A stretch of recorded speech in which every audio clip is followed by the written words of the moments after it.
Bacok. Terima kasih Tan Sri Di-Pertua. Terima kasih Yang Berhormat Menteri.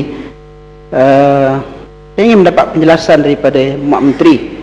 Tadi telah menjawab bahagian pertama soalan itu tentang penghadan penjualan 20 liter kepada kenderaan-kenderaan luar dalam semua jenis petrol, sama ada hijau, yang merah ataupun yang kuning.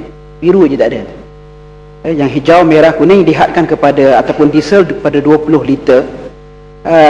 Saya dalam perjalanan pulang daripada Johor Bahru beberapa hari lepas merakamkan dalam kamera ini satu macam poster yang ditampal di kios sebuah stesen minyak di Sedenak perjalanan balik ke Kuala Lumpur, yang tertera dengan izin Tan Sri, all foreign registered vehicles are not allowed to fill petrol U95 or diesel more than 20 liter but V-Power unlimited.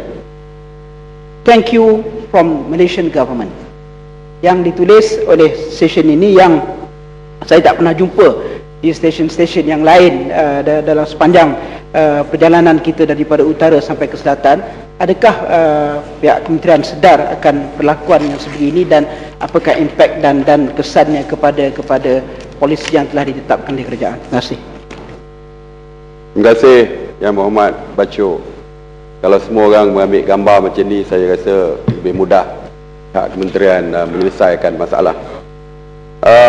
Untuk makluman Yang Berhormat, minyak yang tidak dibenarkan untuk dijual kepada warga negara asing di kawasan sempadan adalah minyak yang bersubsidi.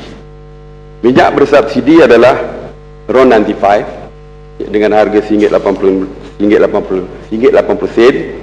RON 97 RM2.50 dan juga diesel. Tetapi V-Power adalah minyak premium yang tidak bersubsidi. Jadi harganya adalah harga mengikut pasaran. Dan pada hari ini saya difahamkan adalah berharga RM2.43. Jadi oleh itu minyak ini tidak ada subsidi dan kita tidak ada sekatan kepada warga negara asing untuk membelinya. Terima kasih.